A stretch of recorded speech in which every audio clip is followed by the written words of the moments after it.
Assalamualaikum warahmatullahi wabarakatuh. Perkenalkan, nama saya Muhammad Iqbal Tawakal dari kelas 10 Di sini saya akan membuat video remedial biologi. Di sini saya bersama teman saya. Nah, Naditya dari kelas 10. Bro, bioteknologi itu apa sih?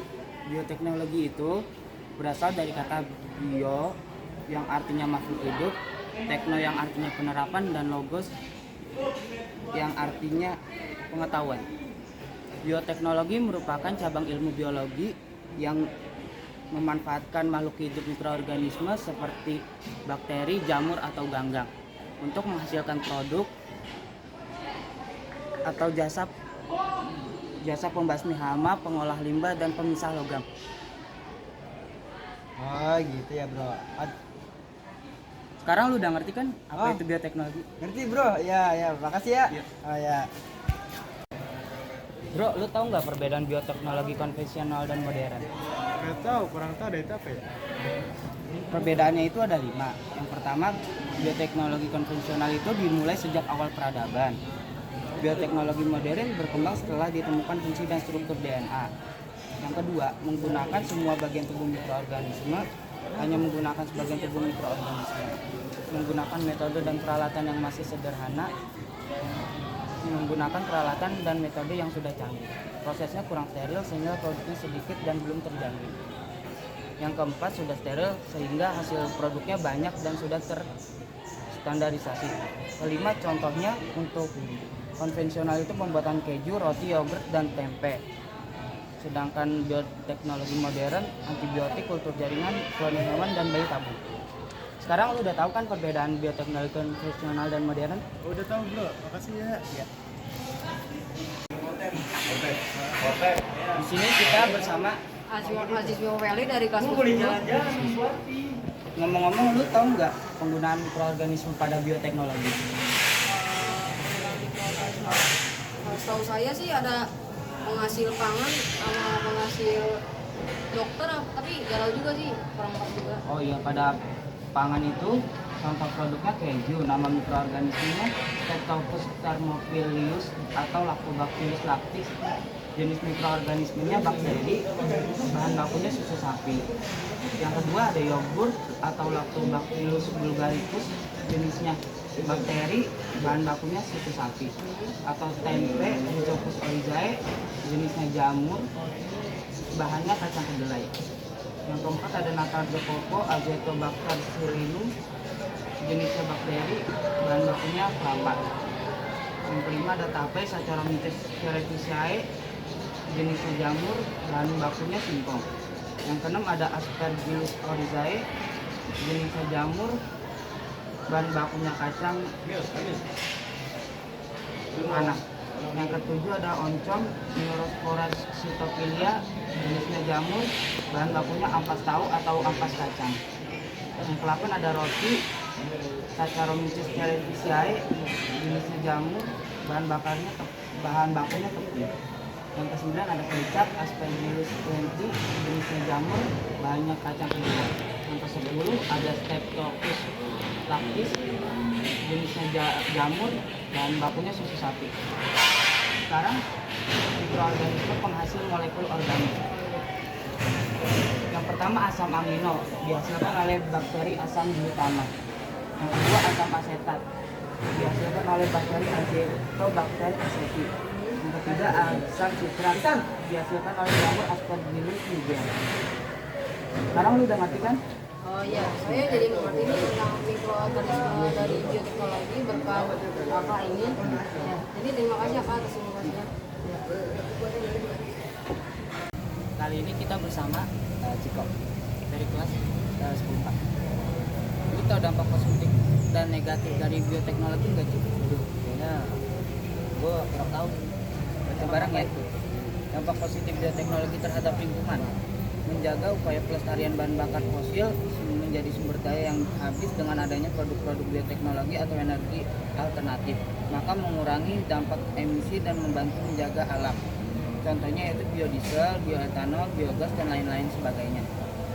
Dampak positif lainnya terhadap lingkungan adalah ilmu kesehatan yang berkembang adanya macam-macam produk bioteknologi dapat membantu memajukan dan mengembangkan dalam ilmu kesehatan. Bioteknologi membantu mengatasi masalah kesehatan dengan menyediakan obat-obat untuk memberantas penyakit secara lebih murah. Oh, berarti bioteknologi bisa membantu orang-orang penyakit. Ya betul, contohnya DNA, vaksin, hormon, antibiotik, dan lain sebagainya. Oh, itu karena ada bioteknologi ya. Iya, Terus apa lagi? yang ketiga itu sumber daya alam yang dapat dimanfaatkan. Terdapat macam-macam pangan yang berasal dari produk bioteknologi. Penerapan bioteknologi terhadap lingkungan. Pertanian semakin mudah karena adanya media hidroponik. Bagi orang-orang atau petani yang ingin bercocok tanam dapat menggunakan metode hidroponik. Bagi yang tidak memiliki tanah luas, mereka dapat menggantinya dengan metode hidroponik atau menggunakan tanah sebagai media tanam. Dampak negatifnya sekarang sih.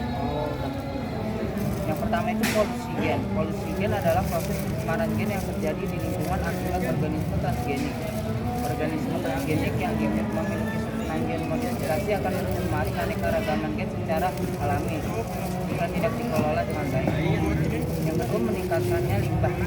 Mendapatkan hasil yang sempurna, tentu akan dilakukan beragam uji coba dalam mengembangkan produk bioteknologi. Tentu akan ada limbah dari hasil percobaan sehingga limbah tersebut dapat mencemari lingkungan.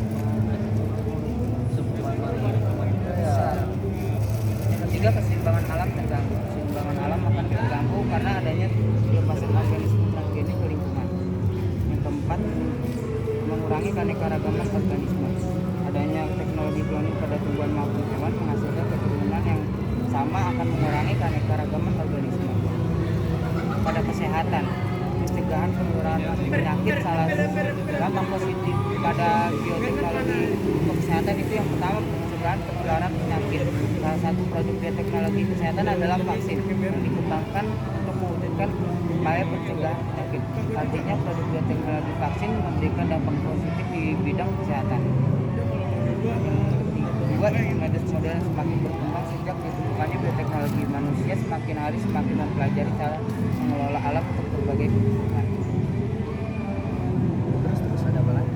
Yang ketiga itu kemudahan akses kesehatan. Bioteknologi juga memungkinkan manusia untuk menciptakan beragam jenis kebutuhan medis yang mudah diperoleh siapa saja. Dampak positifnya, semua orang tanpa terkecuali mendapatkan kemudahan dalam akses kesehatan, semakin mempelajari cara mengelola alam untuk berbagai kebutuhan. Dampak negatifnya sekarang untuk kesehatan, banyak individu mutan hasil rekayasa genetika yang menderita kelainan baik fisik maupun psikis. Cloning pada manusia masih banyak menuai kontroversi karena individu hasil cloning memiliki usia lebih pendek karena usia sel hasil cloning sama dengan usia sel-sel induknya. Yang ketiga, gen-gen dari hasil rekayasa genetika yang akan dimasukkan ke dalam tubuh manusia dikhawatirkan dapat mempengaruhi gen lain sehingga dapat menimbulkan alergi, keracunan, atau gangguan lainnya. Yang keempat, ada kemungkinan penggunaan materi genetik dari virus tertentu untuk menghasilkan tanaman pangan transgenik akan menghasilkan virus yang mempunyai sifat lebih membahayakan jika gen virus bergabung dengan gen tanaman pangan. Mungkin sekian ya, Cik. Sekarang udah paham kan? Udah sih, udah paham dulu. Kayak kalau bioteknologi itu ada positif dan negatifnya buat kesehatan. Yang di dunia ini ada positif dan negatif. Iya. Andika, lu tau nggak protein penghasil sel Solusinya bunda? polusi udara. Solusinya mengurangi penggunaan kendaraan PSD adalah dengan suplemen naik makanan dengan naik atau sepeda dan bahan jalan makanan ke kantor. yang memiliki kandungan protein tinggi yang dihasilkan oleh mikroorganisme seperti Macam-macam lah. bakteri atau ganggang hijau biru, cyanobacteria, P atau ganggang hijau, chlorophylla, chlorella sp atau jamur, saccharomyces cerevisiae, candida, Contoh bahan makanannya kulis. satu saya. Jenis-jenis mikroorganisme dan enzimnya dan kegunaannya. Mikroorganisme Aspergillus niger. Enzimnya amilase, polilase, paktinase. Penggunaannya pembuatan gel. Gizinya seperti makanan, pengenalan cairan putih. Rasa keju, anggur dan sari buah membantu penguraian. Yang kedua ada aspergillus orchidae. Enzimnya protase. Pembuatan bir, pemasakan itu pembuatan roti. makanan itu banyak daging, farmasi itu membantu pencernaan. Yang ketiga itu ada Bacillus subtilis, enzimnya amilase penisilase. Makanannya membuat sirup gula cair. Farmasi membantu dalam pencernaan, tepung dan xilem, pembuatan kertas dan tekstil. Farmasi agen diagnostik. Yang keempat ada lactonastol mesenteritis, enzimnya suprase. Farmase detrans pengganti plasma darah. Yang terakhir itu ada Saccharomyces fragilis, enzimnya laktase. Pengolahan susu mencegah kristalisasi laktosa dalam es krim dan susu kental. Sekarang udah ngerti kan apa itu? Oke, lumayan banyak ya. Oke, mungkin nanti gue bisa searching lagi di Google. Jadi ya udah gue mau aja. Di sini kita bersama Sama dari kelas. perkenalkan gue Iqbal dari sebelumnya. Lu tahu nggak sih apa itu kultur jaringan? Oh, kurang tahu. Kultur jaringan adalah suatu teknik memperbanyak tumbuhan dengan mengambil dari bagian tumbuhan seperti akar, batang, daun atau tunas secara aseptik pada media yang kaya akan nutrisi dan hormon pertumbuhan dengan memanfaatkan sifat totipotensi. Lu tahu totipotensi itu apa nggak? Enggak, kurang tahu. Totipotensi adalah suatu kemampuan yang dimiliki suatu individu baik tumbuhan atau hewan yang berkembang untuk menjadi individu baru. Lu tahu macam-macam kultur jaringan? Dia nggak masuk kemarin malah ini. Yang pertama itu ada meristem kultur, adalah teknik kultur jaringan yang berasal dari jaringan muda atau meristem. Yang kedua ada pollen atau antar kultur, yang teknik kultur jaringan yang berasal dari serbuk sari. Yang ketiga ada protoplas kultur, teknik kultur jaringan yang berasal dari protoplasma, bagian sel hidup yang sudah dihilangkan dinding selnya. Yang keempat ada kloroplas kultur, teknik kultur jaringan yang berasal dari kloroplas untuk perbaikan sifat. Yang kelima ada somatikros, teknik kultur jaringan dengan menggabungkan dua protoplasma menjadi satu sehingga membentuk sifat baru. Tahu tahapan kultur jaringan nggak, Bro? Yang pertama itu ada sterilisasi. Sterilisasi adalah pembebasan mikroorganisme pada alat dan bahan yang digunakan. Yang kedua ada pembuatan media agar-agar yang kaya akan nutrisi dan hormon pertumbuhan. Yang ketiga ada inisiasi. Pengambilan eksplan adalah bagian tumbuhan yang akan diperbanyak. Aklimatisasi, penempatan eksplan pada media yang sudah dibuat. Pengakaran, penumbuhan eksplan menjadi kalus. Kalus adalah eksplan yang berkembang menjadi sel-sel yang terdiferensiasi jenis baru. Duplikasi, perkembangan kalus menjadi planet. Planet adalah kalus yang berkembang menjadi tumbuhan kecil yang sudah memiliki akar, batang, daun, lalu digunakan ke media tanam atau udah tahu jaringan kan sekarang? Makasih udah mau dikasih. Iya, makasih ya. Di sini kita bersama. Perkenalkan saya Iqbal dari 103. Maaf, apa aja sih itu mikroorganisme penghasil vitamin?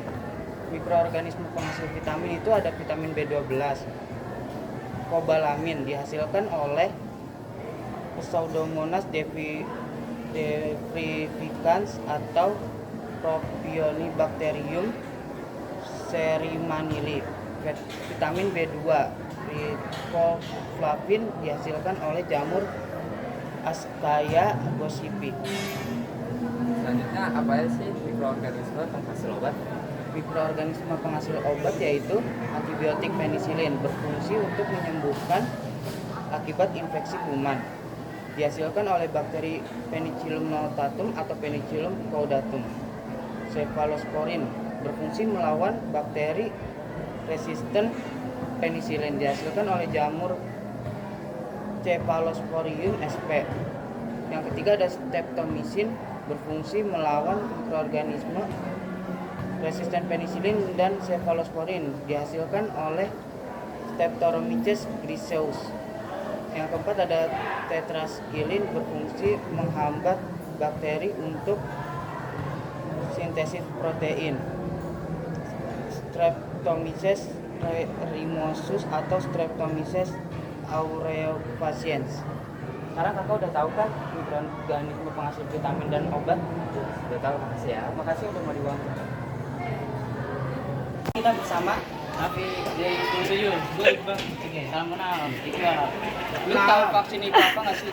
Apa tuh Bal? Gue nggak tahu. Vaksin itu mikroorganisme atau bagian mikroorganisme yang telah dilemahkan kemudian dimasukkan ke dalam tubuh yang sehat untuk mendukung sistem kekebalan tubuh. Oh gitu Bal. Mati nih. Tahu interferon itu apa nggak? Apa tuh Bal? Gue nggak tahu. Interferon adalah protein yang dapat disintesiskan oleh tubuh sebagai respon terhadap virus.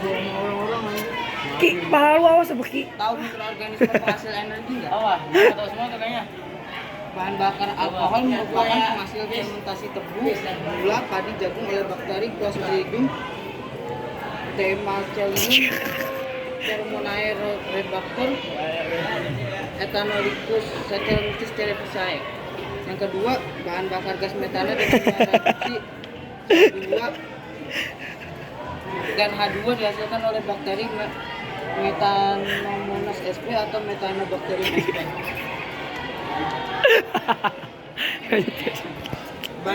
Bahan bakar hidrogen oleh ganggang hijau. Apa tuh Bang? Gigi sana. Chlorella pyronodosa atau bakteri Clostridium butyricum. Lu tahu mikroorganisme pembasmi hama nggak? Apa tuh? Coba kasih tahu Bang. Yang dihasilkan oleh Bacillus thuringiensis mengeluarkan delta toksin protein kristal untuk membasmi hama tanaman ulat. Mikroorganisme pada peternakan dihasilkan oleh bakteri Escherichia coli untuk meningkatkan produksi daging dan saus hewan ternak. Mikroorganisme penghasil limbah, pengolah limbah cair dengan bakteri Clostridium butyricum. 2. Pengolah limbah dengan sistem campur aktif dengan bakteri Areop Nitrosomonas sp atau Nitrosomonas sp. Oh, udah. Jadi lu udah tahu belum? Udah tahu sih tadi lu jelasin maksimal ya udah jelasin. Makasih udah mau diwawancara. Ini kita bersama Etos dari kelas 14. Etos, lu tahu nggak apa itu rekayasa genetika? Tahu. Rekayasa. Apa sih emang itu rekayasa genetika? Baca bareng ya. Rekayasa genetika adalah teknik modifikasi susunan molekul genetik suatu organisme sehingga memiliki sifat yang baru. Rekayasa genetika juga produk ya untuk menghasilkan produk yang lebih unggul. Rekayasa genetika dapat diterapkan pada organisme apa saja mulai dari tumbuhan, hewan bahkan manusia. Rekayasa genetika memungkinkan ilmuwan memindahkan atau melakukan implan gen dari satu organisme ke organisme lain. Rekayasa genetika biasa disebut genetically modified organism atau GMO. Dari sejarahnya, proses rekayasa genetika telah diteliti sejak puluhan tahun. Sampai akhirnya pada tahun 1972, ilmuwan bernama Paul Berg memperkenalkan teknik rekombinasi molekul DNA. Di tahun berikutnya, Herbert Boyer dan Stanley Cohen berhasil memasukkan DNA rekombinan dari satu bakteri ke bakteri lain. Teknik rekombinan DNA ini terus kemudian dikembangkan hingga 1976 sampai berdiri perusahaan bioteknologi bernama Genentech. Saat itu Genentech menggunakan teknik rekombinasi DNA untuk memproduksi insulin manusia. Lu tahu keunggulan teknik rekayasa genetika nggak? Keunggulan rekayasa genetika adalah mampu memindahkan materi genetik dari sumber yang sangat beragam dengan ketepatan tinggi dan terkontrol dalam waktu yang lebih singkat. Melalui proses rekayasa genetika ini telah berhasil dikembangkan berbagai manusia, berbagai organisme maupun produk yang menguntungkan bagi kehidupan manusia. Teknologi khusus yang digunakan dalam rekayasa genetika meliputi teknologi DNA rekombinan, yaitu pembentukan kombinasi materi genetik yang baru dengan cara penyisipan molekul DNA ke dalam suatu vektor sehingga memungkinkan untuk terintegrasi dan mengalami perbanyakan di dalam suatu sel organisme lain yang berperan sebagai sel inang. Kekurangan teknik rekayasa genetika. Rekayasa genetik tetap memiliki kekurangan, yaitu keseimbangan ekosistem bisa terganggu karena dominasi GMO atas spesies alami. Yang kedua, gangguan kesehatan akibat penggunaan hasil rekayasa genetika ialah reaksi alergis yang sudah dapat dibuktikan. Peperangan bisa berbahaya karena senjata biologis yang diproduksi dengan rekayasa genetika. Penelitian telah membuktikan bahwa beberapa produk makanan mempertahankan bahan genetik buatan yang akan menciptakan efek merugikan pada kesehatan manusia. Manfaat teknik rekayasa genetika. Manfaatnya itu penerapan rekayasa genetika sangat membantu dalam memenuhi kebutuhan hidup manusia. Di antaranya menyediakan kebutuhan pangan masa depan dengan kualitas yang lebih baik, dijadikan alternatif sumber energi yang dapat diperbarui. Beberapa manfaat rekayasa genetika: menghasilkan produk pangan yang lebih bergizi, mengurangi penggunaan pestisida, mempercepat pertumbuhan tanaman ataupun hewan, menghasilkan produk pangan dengan spesifikasi yang diinginkan. Oh iya gitu. Iya. Sekian, lu udah ngerti kan tentang rekayasa genetika? Ya, udah. Aja. Thank you ya. Thank you ya. Kita bersama Arif Ramadan dari kelas 4. Gue Iqbal. Lu tahu apa itu cloning hewan nggak? Nggak tahu tuh. Emang apa? Betul bareng ya. Melansir dari buku hukum dan biostik dalam perspektif etika dan hukum kesehatan yang ditulis oleh Muhammad Alwi Arifin dan kawan-kawan, cloning adalah suatu usaha untuk memberikan suatu organisme untuk memberikan melalui proses yang aseksual. Dengan kata lain, cloning adalah membuat fotokopi atau penggandaan dari suatu makhluk melalui cara-cara non seksual. Cloning berasal dari bahasa Yunani, yaitu klon yang artinya kumpulan sel atau reproduksi aseksual. Cloning merupakan istilah yang berasal dari bahasa Inggris, yaitu cloning adalah suatu cara manusia untuk mengusahakan agar dapat menciptakan duplikat suatu makhluk tanpa proses perkawinan. Teknologi cloning mengarah pada kemajuan dunia kedokteran serta bermanfaat untuk pengembangan ilmu pengetahuan diagnostik dan terapi. Cloning hewan adalah proses di mana seluruh organisme diproduksi dari sel yang diambil dari organisme induk secara seksual sehingga menghasilkan keturunan yang secara genetik identik. Ini berarti hewan cloning merupakan duplikat sama persis dari induknya yang berarti juga memiliki DNA yang sama. Contoh hewan yang bisa dikloning itu ada domba doli, monyet rhesus, tikus, dan babi. Dampak positif dari cloning itu, cloning menjadi pilihan untuk menggambarkan genetik yang hilang dari hewan yang mati secara teratur. Selain itu, dari spin rangkaian embrio tidak dibatasi waktu dan tempat. Embrio dapat disimpan dengan waktu yang lama. Dampak negatifnya, cloning juga dapat berdampak negatif. Itu dapat disalahgunakan untuk menciptakan spesies atau ras baru dengan tujuan tertentu yang bertentangan dengan nilai kemanusiaan. Hewan dalam kekerabatan dan identitas dari hasil cloning maupun induknya dapat menjadi proses cloning, isolasi fragmen DNA, penyisipan fragmen DNA ke dalam vektor transformasi ya. Yang pertama itu isolasi fragmen DNA. Apa sih itu? Secara tradisional, cloning molekul didefinisikan sebagai isolasi dan amplifikasi fragmen DNA tertentu. Sebagian besar fragmen ini dibuat dengan unsur potongan DNA yang ada dengan enzim atau dengan menargetkan melalui PCR. Menyisipkan fragmen DNA ke dalam vektor. Setelah isolasi berhasil, DNA yang diinginkan diikat menjadi plasmid vektor, yaitu sepotong DNA sirkular berbuntai ganda yang dapat diperbanyak dalam bakteri E. coli. Vektor yang digunakan di laboratorium mewakili versi lebih kecil dari plasmid alami yang mencakup beberapa fitur dasar asal replikasi gen yang resisten terhadap obat dan situs spesifik untuk memfasilitasi fragmen DNA. Ketiga, transformasi. Transformasi bakteri adalah bagian penting dalam proses cloning dan telah banyak digunakan dalam banyak penelitian. Mekanismenya ditandai oleh dua fase. Fase pertama melibatkan pengambilan DNA imitasi sel dan fase kedua melibatkan pengaturan DNA di dalam sel sebagai materi genetik yang stabil. Yang keempat adalah seleksi hasil cloning. Seleksi biru putih, English Blue One Screening adalah salah satu metode untuk mengidentifikasi keberhasilan cloning dan transformasi. Metode ini merupakan salah satu metode seleksi secara hasil cloning dan termasuk metode seleksi berdasarkan warna. Manfaat cloning hewan. Yang pertama itu memperbanyak dan mengembangkan bibit untuk suatu organisme. Yang kedua, mengatasi infertilisasi atau ketidaksuburan suatu genetik. Perbedaan cloning embrio dan Buset dari kelas kedua udah anjing. Cloning embrio adalah teknik medis yang memproduksi 2 atau 3 monozigot identik satu atau lebih sel dipindahkan dari embrio yang sudah mengalami fertilisasi dan didorong untuk berkembang menjadi satu atau lebih duplikat. Kedua, cloning menggunakan ada dengan menggunakan DNA hewan yang karakternya diinginkan ke dalam sel telur yang inti DNA-nya telah dilakukannya produk cloning transfer inti pada domba doli. Sekarang lu udah paham cloning hewan kan? Makasih ya. Berapa menit?